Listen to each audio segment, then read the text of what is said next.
আসসালামু আলাইকুম। প্রিয় শিক্ষার্থীরা, কেমন আছো তোমরা? আশা করি আলহামদুলিল্লাহ ভালো আছো, সুস্থ আছো।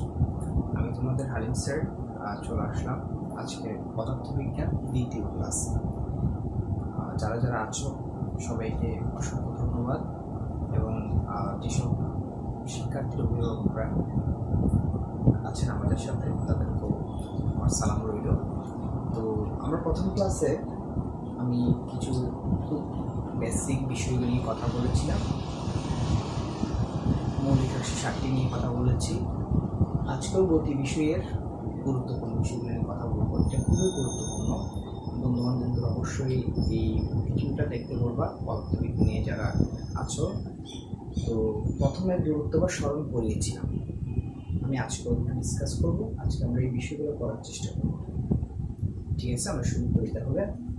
দূরত্ব স্মরণ, একটা পিঁপড়ার ঘটনা বলেছিলাম। পিঁপড়া এই বিন্দু থেকে শুরু করে ধরে নাও সে এই বিন্দুতে আসলো, এ থেকে বিতে আসলো, 10 সেকেন্ডে সে 20 মিটার অতিক্রম করে সে বি বিন্দুতে আসলো। বি বিন্দু থেকে আরও 10 সেকেন্ড সময় নিয়ে, মানে 20 সেকেন্ড সময় যখন হয়েছে তখন সে সি বিন্দুতে আসলো।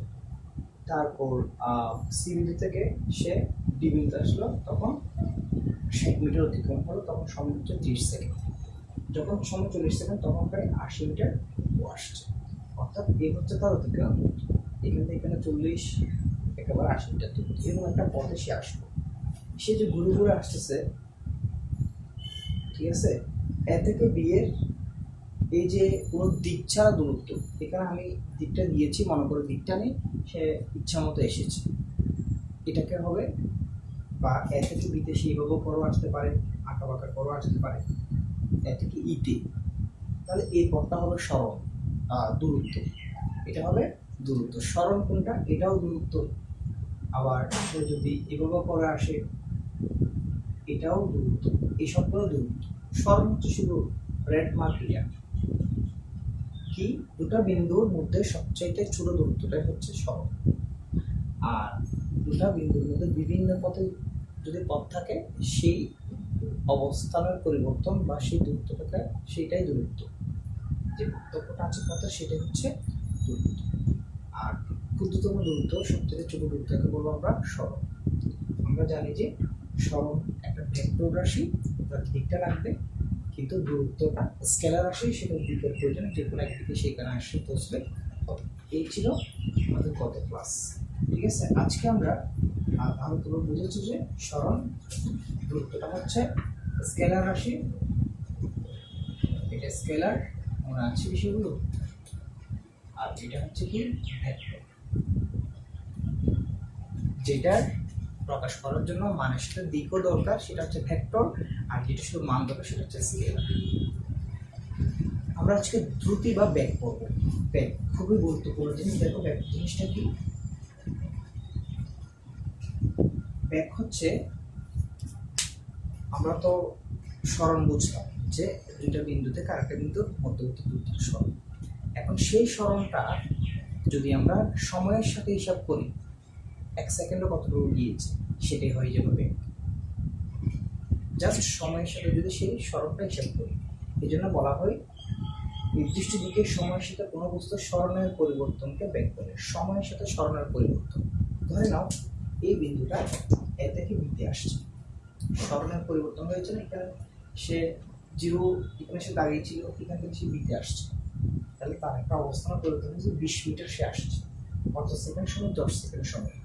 তাহলে এখানে ব্যাক হবে কি? ব্যাক সমান হচ্ছে, এই যে আমি এখানে লিখেছি স্মরণের পরিবর্তন।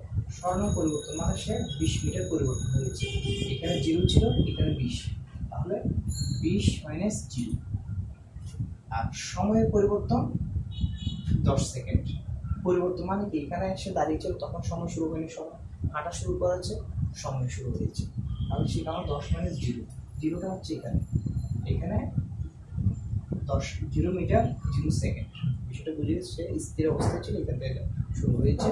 তাহলে 20 ভাগ 10, তার মানে হচ্ছে কত হবে? 2।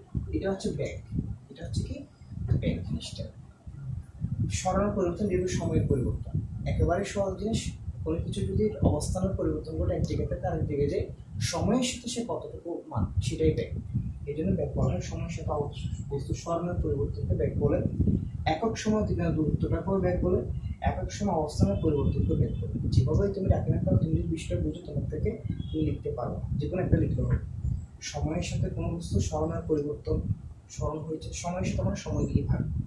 একক সময় মানে আসলে আমি যখন সময় দিয়ে ভাগ করি তখন সেটা 1 সেকেন্ডে হয়ে যায়। ওই সেকেন্ডে হয়ে যায় কীভাবে দেখো, সে 10 সেকেন্ডে গিয়েছে 20 মিটার, 1 সেকেন্ডে গিয়েছে, তাহলে এটা 1 সেকেন্ড না, এই জন্য বলা হয় একক সময় অতিক্রান্ত, মানে 1 সেকেন্ডে কতটুকু গিয়েছে।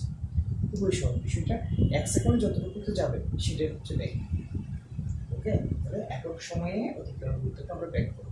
এবার নির্দিষ্ট দিকে হলে সেটাকে আমরা ব্যাগ বলি, আর দিকটা বাদ দিলে সেটা হয়ে যাবে দ্রুতি। দ্রুতি আর ব্যাগ একই জিনিস, দূরত্ব আর স্মরণের মতো।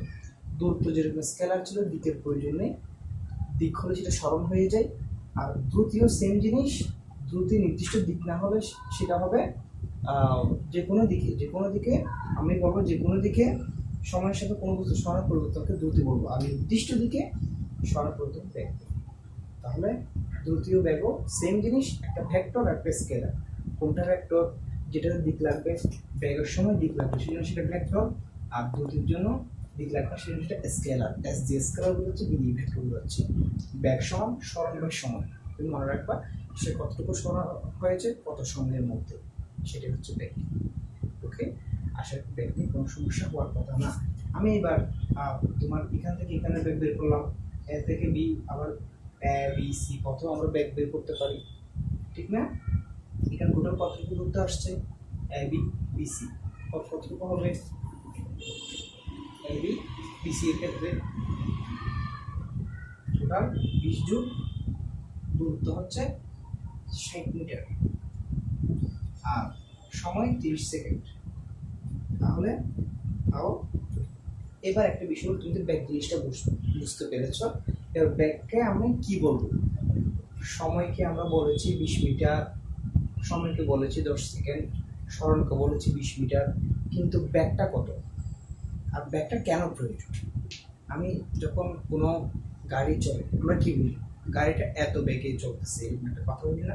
তবে আমি এদের যখন খুব দ্রুত যেতে হয় তখন আমি ড্রাইভারকে বলি স্পিড বাড়িয়ে দেয়, অথবা খুব ভালো না রাস্তায় স্পিড কমা। এই যে স্পিড, এটাই হচ্ছে ব্যাগ। সে একক সময়ে 1 সেকেন্ডে কতটুকু পরিমাণ যেতে পারবে, এটাই হচ্ছে তার ব্যাগ। বুঝতে পারছি বিষয়টা, ব্যাগটা খুবই গুরুত্বপূর্ণ। আমি কোনো বস্তু, গতিশীল কোনো বস্তুর গতি বুঝতে হলে তাহলে আমাদেরকে ব্যাগ জিনিসটা ব্যাখ্যা করতে হবে এবং ব্যাগ জিনিসটা বুঝতে হবে। তাহলে ব্যাগ জিনিসটা পরিমাপের জন্য একক কত লাগবে, এককটা একেবারে সহজ। দেখো কীভাবে আসছে, আমরা বলছি যে এটা হচ্ছে কি, এটা হচ্ছে স্মরণটা হচ্ছে মিটার আর সময়টা হচ্ছে সেকেন্ড। তাহলে এখানে মিটার, এখানে সেকেন্ড। এম এস নিচে যদি কোনো রাশি থাকে সেটা উপরে চলে যায়, তাহলে এম ইনভার্স 1। ব্যাগের একক হচ্ছে এম এস ইনভার্স 1। ফার্স্ট থেকে একদম মুখস্থ রাখো, ব্যাগের একক হবে M S inverse 1 metre per second. মনে থাকবে এটার একক কি, এম এস ইনভার্স 1। কীভাবে আসছে আমি আবার বলতেছি, উপরে হচ্ছে মিটার, স্মরণ দূরত্ব, নিচে হচ্ছে সময় সেকেন্ড। এম এস ইনভার্স 1, এসটা নিচে দিলে উপরে গেলে পাওয়ার মাইনাস হয়ে যাবে। এম এস ইনভার্স ব্যাগের একক এম এস ইনভার্স 1, একদম মনে রাখবে। এবার আমরা আশা করি তোমরা বুঝতে পেরেছ, আমি দুটো পয়েন্টে ব্যাগটা ব্যাখ্যা করলাম। দূরত্ব কত, সময় কত, ভাগ করলে আমরা ব্যাগ পেয়ে যাবো, ব্যাগের একক এম এস ইনভার্স 1। এবার আমরা এটা মুছে দিচ্ছি। এখন এখান থেকে আমরা সমবেগ, অসমবেগ, সুষমবেগ জিনিসটা কি। সমবেগ মানে হচ্ছে, দেখো আমরা এখানেও ছিল 2 এমএস ইনভার্স 1, বাট এখান থেকে এখানে হিসাব করলে, বা আমি যদি শুধু এখানে হিসাব করি, এই জায়গায় হিসাব করলে কত হবে, তাও 2 এমএস ইনভার্স 1 এখান থেকে এখানে, তাও কেন 40 ওয়েট বা কত 20, তাও কত 2 এমএস ইনভার্স 1। এখানে প্রত্যেকটা জায়গায় 2 এমএস ইনভার্স 1, 60কে দিয়ে দিবা করলে 2, 80কে 40 দিবা করলে 2। এখানে ব্যাগটা সমান। এরকম যদি ব্যাগের মান যদি সমান হয় তাহলে আমরা তাকে বলবো সমবেগ।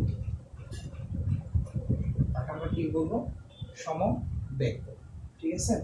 আচ্ছা, অসমবেগ কি, যদি কি না হয়, ব্যাগের পরিবর্তন সমান না হয়, ব্যাগটা যদি সমান না হয়, কোনোটা এখানে 1, এখানে 2, এখানে 3, এখানে 4 বা এখানে আবার চলে আসছে 5, নির্দিষ্ট সেটা হলো অসমবেগ।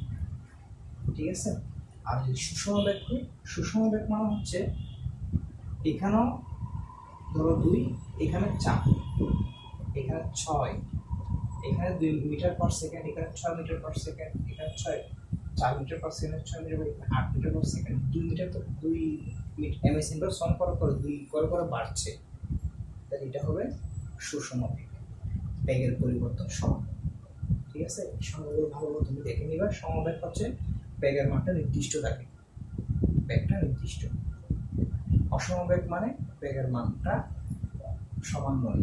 সুষমবেগ মানে বেগের পরিবর্তনটা নির্দিষ্ট থাকে। এটা হচ্ছে এটা সুষমবেগ, অসমবেগ, সমবেগ। এবার আমরা এই তাহলে আদিবেগ আর বিশেষ বেগটা একটু বলি। এই কণাটা যদি এক বিন্দু থেকে, এটা যদি কোনো একটা পিঁপড়ার গতিবেগ, পিঁপড়াটা এক বিন্দুতে থেকে যাত্রা শুরু করবে, বা আমি যদি এখান থেকে যাত্রা শুরু করি, এখন আমার কোনো কি নেই, বেগ নেই, আমি জিরো, এটাকে বলা হয় আদিবেগ। যেখান থেকে 0 সেকেন্ডে সময়ের শুরুতে কোনো বস্তুর যে বেগ থাকে সেটা হচ্ছে আদিবেগ। আদি মানে তো প্রাচীন কিছু, মানে আদিবেগ। আদিবেগ স্থির থাকলে 0। এখানে পিঁপড়ার যদি এখান থেকে স্থির অবস্থায় থাকতো, দাঁড়ানো থাকতো, তাহলে তার আদিবেগ 0। তাহলে প্রথম যে বেগ থাকে সেটা হচ্ছে আদিবেগ, আর শেষে গিয়ে যে বেগ হয় সেটা হচ্ছে শেষ বেগ। আমি এখান থেকে এখানে হিসাব করলে এখানে আদিবেগ হচ্ছে u 0, আর এখানে হিসাব করলে v, শেষ বেগ v হবে 2, যেটা আসছে সেটা হচ্ছে তার শেষ বেগ। বুঝতে পারছো বিষয়টা? আবার আমরা যদি এখান থেকে হিসাব করি, প্রদত্ত বেগগুলো সমান, এখানে আদিবেগ আর শেষ বেগ সমান হয়ে যাবে। সমবেগের ক্ষেত্রে আদিবেগ আর শেষ বেগ থাকে না, বেগের বেগ, কারণ এরপরে সবার বেগ 2 হয়ে গেছে, সব জায়গায় ওর বেগ 2, এটা হচ্ছে সমবেগ, এটা সমবেগে চলতেছে। এরপর আমরা ত্বরণ ও মন্দন করবো। সুন্দর একটা জিনিস ত্বরণ এবং মন্দন। ত্বরণ এবং মন্দন হচ্ছে কি, নির্দিষ্ট দিকে বস্তুর বেগের পরিবর্তনের হার, হারকে ত্বরণ। নির্দিষ্ট দিকে বস্তুর বেগের পরিবর্তন হারকে ত্বরণ করে। এর আগে ছিল সরণের পরিবর্তন হার। আচ্ছা, এটাকে আমরা এভাবে লিখতে পারবো, তারপর কথা বলবো। নির্দিষ্ট দিকে বস্তু, এখানে কিসের সাপেক্ষে হার বলেছি, সময়ের সাপেক্ষে। একক সময়ে বেগের পরিবর্তন, একক সময়ে বেগের পরিবর্তন ত্বরণ। দেখো, সরণের পরিবর্তনকে আমরা বলেছি বেগ, বেগের পরিবর্তনকে ত্বরণ। অবস্থা এক জায়গা থেকে আরেক জায়গায় গিয়েছে, তার বেগ হবে। আবার ওখান থেকে আরেক জায়গায় গিয়েছে, বেগের মান যদি পরিবর্তন হয় সেটা হয়ে যাবে ত্বরণ। সরণ থেকে বেগ, বেগ থেকে ত্বরণ। সরণ করেছে কি, কোনো বস্তুর অবস্থানের পরিবর্তন হলো সরণ। অবস্থানের পরিবর্তনটা সময়ের সাথে হিসাব করলে বেগ, আর বেগেরও পরিবর্তন হলে সময়ের সাথে, এখান থেকে এখানে বেগ একটা, আবার এখান থেকে এখানে এই যে চাপ হচ্ছে, চাপ হচ্ছে, বেগ বাড়তেছে না। এই যে বেগ যে বাড়তেছে, এটা কিসের ক্ষেত্রে, সুষমবেগের ক্ষেত্রে। এই সুষমবেগের ক্ষেত্রে যদি তার মানটা যদি বাড়তে থাকে, ঠিক আছে, সমান হারে যদি বাড়তে থাকে, তখন সেটা হয়ে যায় ত্বরণ। ত্বরণ মানে হচ্ছে বেগের পরের অবস্থা, বেগ বাড়লে ত্বরণ বাড়বে। বোঝা গেছে বিষয়টা? সেজন্য বলা হচ্ছে নির্দিষ্ট দিকে বস্তুর বেগের পরিবর্তনের হারকে ত্বরণ বলে। নির্দিষ্ট একক সময় বেগের পরিবর্তনকে ত্বরণ করতে হবে। তোমরা এখন বুঝলে? তাহলে যেহেতু দিক লাগবে, অবশ্যই ত্বরণে একটা ভেক্টর রাশি, ত্বরণ একটা কি রাশি, ভেক্টর রাশি। আমরা ত্বরণের একক বের করার চেষ্টা করি। ত্বরণ, ত্বরণ সমান, তাহলে বেগ বাই কি আসছে, সমান। বেগের পরিবর্তন যেহেতু সরণের পরিবর্তন, আমরা আলটিমেটলি বেগের সরণ করব। তো এই তাহলে বেগের একক কি, আমরা একটা শিখেছি বেগের একক ms ইনভার্স 1, এটাকে জানলাম বেগের একক ms ইনভার্স 1, আর সময়ের একক সেকেন্ড s। তাহলে ns ইনভার্স 2, আর টেস যাবে, এক একে 2 হবে, ms ইনভার্স 2 ত্বরণ, ত্বরণের একক এমএস ইনভার্স 2। ত্বরণ আর মন্দন একই জিনিস, একই জিনিস। বেগ যদি বাড়ে সেটাকে মন্দন বলে, বেগ যদি কমে, কিন্তু বেগ যদি বাড়ে সেটাকে ত্বরণ বলে, বেগ যদি কমে সেটাকে আমরা মন্দন বলি। দুটোই সেম জিনিস, একটা বাড়া আর একটা কম। তাহলে তাদের একক একই হবে, ত্বরণকে এ দিয়ে প্রকাশ করা হবে, অ্যাক্সিলারেশন এ। ঠিক আছে, তো এগুলো ভালোভাবে শিখো। বেগ কি, সমবেগ কি, অসমবেগ কি, সুসমবেগ কি, ত্বরণ কি, মন্দন। ঠিক আছে, এগুলো ভালোভাবে প্র্যাকটিস করো, সংখ্যাগুলো লিখো, এককগুলো লেখার চেষ্টা করো। আমরা আগামীকালকে বা এর পরের ক্লাসে এগুলো দিয়ে বেশ কিছু সূত্র করবো, আশা করি বুঝতে পারবে। চেষ্টা করেছি বিষয়টা সহজভাবে বোঝানোর জন্য। তুমি একবার যদি পরে লিখো অবশ্যই হবে। আমি একটু করে যদি বলি যে তুমি ব্যাক সমান এই জিনিসটা মনে রাখো, যে স্মরণ বাই সময় এই লেখটা মনে রাখো, তার একটা রিসিভার্স ওয়ান, ত্বরণ সমান ব্যাক বাই সময়, এটা স্মরণ বাই সময়, এটা ব্যাক বাই সময়, এই জিনিসটা মনে রাখো। ঠিক আছে, এই দুটো এবং এটা, এই দুটো লাইন মনে রাখো, প্র্যাকটিস করো, এটা খুব ইম্পর্টেন্ট। ধন্যবাদ সবাইকে, দেখা হবে আগামী ক্লাসে। আল্লাহ হাফেজ।